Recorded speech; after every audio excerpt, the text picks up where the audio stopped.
Olá para você que está chegando agora conosco aqui na TV Indaiá, canal 26, o HF. Obrigado pelo carinho da sua audiência. Eu sou Jair Italiani e esse programa aqui é o Papo Livre que está no ar. Você também acompanha a nossa programação pelo www.tvindaiá.com.br em tempo real. Estamos ali, sempre na telinha ao lado. Você clica, amplia e assiste na sua Smart TV ou também no seu computador. Aqui comigo, minha queridíssima Carolina Righetto, ela que é arquiteta e urbanista. E ela vem falar para a gente hoje aqui de um processo muito interessante que eu conheci através dela, que é o BIM. É uma forma de projetar um empreendimento, uma obra que proporciona não só uma visualização muito antes de você ter a obra pronta, mas você consegue uma autonomia e uma economia significativa na obra. Carol, obrigado pela participação. Eu sei que você estava bastante nervosa. Muito grata. Mas é um bate-papo, como eu disse para você. Vamos falar um pouquinho da tua carreira. Como é que você começou? Você não tem ninguém na família que é arquiteto? Então, eu tenho um tio muito antigo, Renato Righetto. Ele faleceu, ele foi um arquiteto muito famoso em Campinas. Mas eu fui para Londrina, no Paraná, fiz arquitetura. Depois fui para São Paulo, trabalhei no mercado de São Paulo. E fiz MBA, pós-graduação, e aí eu decidi abrir meu próprio escritório com essa tecnologia que é o BIM. Como é que você descobriu o BIM? O BIM, eu vou explicar para o pessoal o que exatamente é o BIM. O BIM é a modelagem da informação, falando de uma maneira bem simplificada. Antigamente, os arquitetos desenhavam na mão, então a gente tinha a folha e o lápis e desenhava. Da folha e do lápis, a gente foi para o computador, só que continuou desenhando linha, então a gente desenhava a linha na mão e foi desenhar a linha no computador. O BIM é uma tecnologia depois, ainda no computador, a gente usa tablet, smartphone, mas ainda é no computador, só que em vez de desenhar linha 2D, a gente desenha 3D. Então, quando a gente vai desenhar uma parede, a gente alimenta ela com toda a informação, quantos tijolos tem, quanto vai de argamassa, quanto vai de pintura. Então é um processo bem legal.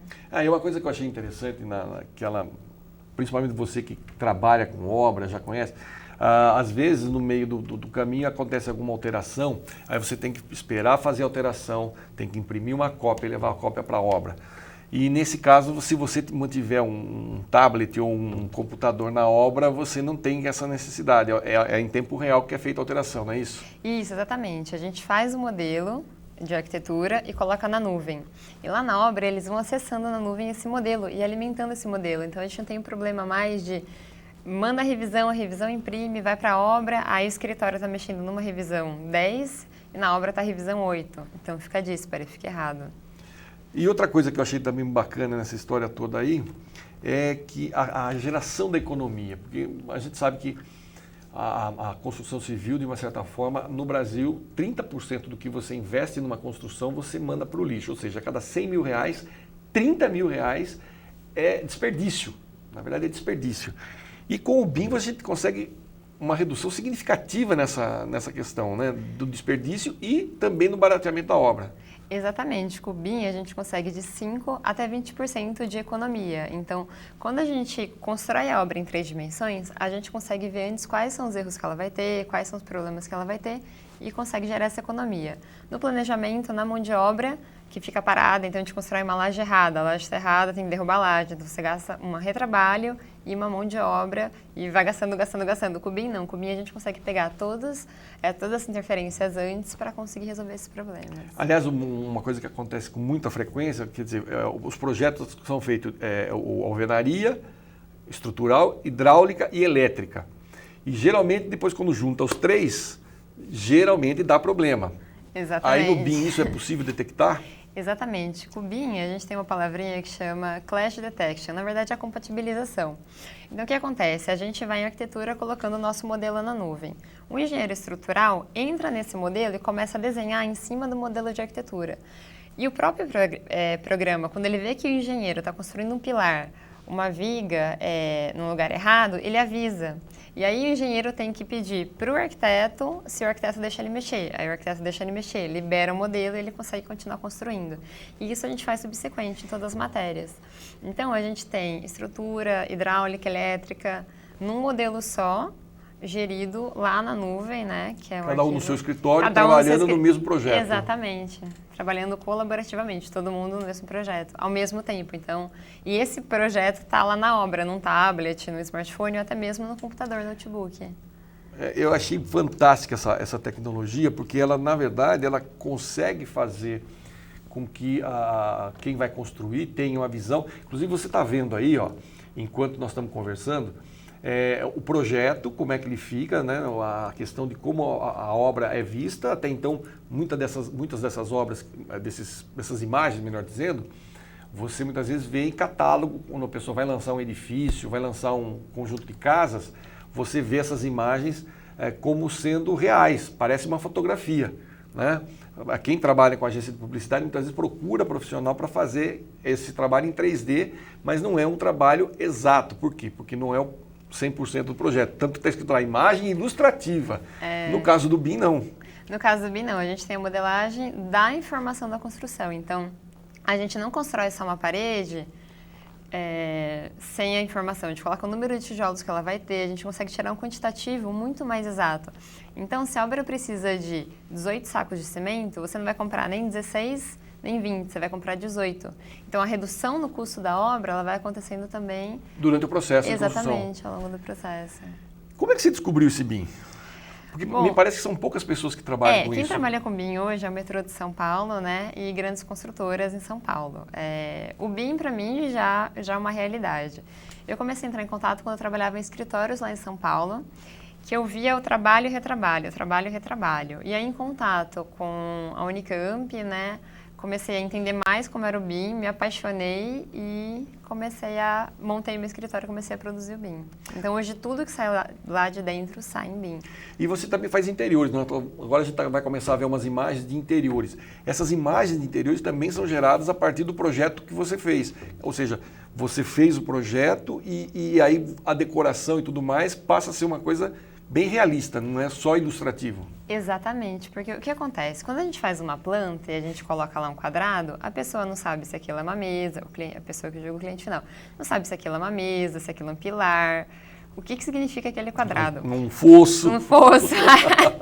Exatamente. Então, o que a gente faz? Quando a gente constrói aquele quadradinho, eleva e coloca uma mesinha ali no lugar, no projeto de interiores, o cliente consegue entender muito melhor o que ele está comprando. Ele tem um sonho, então a gente consegue materializar esse sonho e ele entender se a gente está chegando perto ou não do que ele quer. O que dá mais trabalho? Fazer uma obra grande ou fazer uma obra pequena? Os dois dão trabalhos, porque só que na obra grande a gente visa mais lucro, né? Que aquela obra seja mais rápida, venda mais rápido, e numa obra pequena a gente lida mais com o sonho. O detalhe, na verdade. O detalhe, exatamente. E o detalhe, ele é mais trabalhoso. Exatamente. É mais fácil do que você trabalhar com toda a estrutura. E por que as pessoas ainda não se adaptaram ao BIM? Ou porque, pelo que eu entendi também, esse processo de se fazer o projeto do BIM, ele está sendo um pouco mais lento do que deveria, isso ou não? Ou estou enganado? Não, o que acontece... toda inovação, ela tem uma certa resistência de mercado. Então, o pessoal está esperando, as grandes construtoras, né, todo mundo fazer BIM para ver se dá certo. Aí vai dando certo, eu vou comprar. Então, se eu estou fazendo o CAD, está funcionando com o sistema anterior, para que eu vou comprar o BIM? Então, a minha intenção é não deixar o BIM tão caro, deixar o BIM acessível para o mercado ver valor agregado no BIM e começar a utilizar esse sistema. Você está com obra agora, você falou que você está fazendo um conjunto de casas, é isso? Isso, um conjunto de casas, são 17 casas, né? Ela foi modelada inteira em BIM, foi muito legal, porque quando a gente estava trabalhando com ela em planta, só no CAD, a gente não enxergava várias interferências. Quando a gente começou a colocar ela no BIM, essa construtora, né, esse cliente, conseguiu ver que o carro ele não entrava na casa. Então, se a gente não modelasse no BIM, ele ia identificar esse problema só na obra. O muro de arrimo também, a gente conseguiu identificar que o desnível era muito alto. E aí a gente fez um cálculo mais ou menos quanto ele economizou, e deu em torno de 5 milhões de economia nessa obra, de pegar as interferências antes do que chegar lá na obra, parar a obra para entender como é que é fazer a garagem, como é que é fazer o muro de arrimo, como é que a obra é ser construída. Então a gente conseguiu ver uma economia real nessa obra. Isso é um dado importantíssimo. Eu me lembro de um prédio que estava sendo construído aqui recentemente e depois que o prédio estava pronto, foi que descobriram que pelo menos 6 vagas ali tinham sido sacrificadas porque na planta a vaga existia, mas o carro não tinha como entrar ali, a não ser que fosse usar aqueles esquemas da Star Trek lá, que aperta o botãozinho, teletransporte, põe o carro lá, porque não ia ter jeito de manobrar. E aí no BIM você tem como antever esse processo equivocado. Na verdade, no BIM, a hora que a gente constrói a vaga, a gente coloca o carro real e a gente coloca o tamanho do carro real e modelos de carro real. Então a gente consegue entender exatamente se aquilo vai entrar, se o carro vai entrar, vai sair ou não. E o BIM também a gente consegue, ele é um processo que a gente consegue entrar dentro do modelo. Então a gente coloca você dentro do meio da garagem, no meio da sala, no meio do edifício e consegue ver o modelo inteiro em 3D, 360 graus. Então o cliente consegue visualizar muito melhor o que ele está comprando e se aquilo vai funcionar. Porque também o sujeito pega e fala assim, olha, 2 vagas de garagem, mas não cabem dois Cinquecento lá, né? Mais ou menos assim. Ou 2 Romizeta. Ou aí o sujeito tem uma SUV e vai pôr como lá? Não entra, né? Está apertado. Ou se ele entrar, depois ele tem que sair pelo vidro do fundo porque a porta não abre. Tem disso. Exatamente. Tem umas coisas complicadas, né? Exatamente, assim que funciona. Então a gente consegue pegar tudo isso na obra antes dela ser executada, né? Carolina, como é que você avalia hoje o mercado da construção civil, da arquitetura? Eu vejo que tem muito potencial ainda, deu uma retraída no mercado, pelo menos a gente acompanha isso pelos noticiários econômicos, mas você como profissional, como é que você está avaliando o mercado? Eu acho, não tenho certeza absoluta que o BIM é o futuro, que daqui a 10 anos a gente vai conversar e todo mundo vai estar usando o BIM. Eu acho que o mercado está se abrindo muito, está muito legal esse movimento do mercado em tentar entender o que é o BIM, em tentar implantar eles nas próprias empresas, nas obras, né? Então, eu acho que o mercado está cada vez mais querendo essa tecnologia, querendo isso para dentro da obra dele. Até por essa questão do barateamento da obra, né? Exatamente. Barateamento e planejamento também. Então, a gente consegue juntar várias coisas. Na verdade, um barateamento pelo planejamento eficiente. Exatamente. Muito bem. Olha, quem quiser saber mais sobre a Carolina e esse sistema BIM, o site dela é carolinarigueto.com.br, está aparecendo na telinha aí.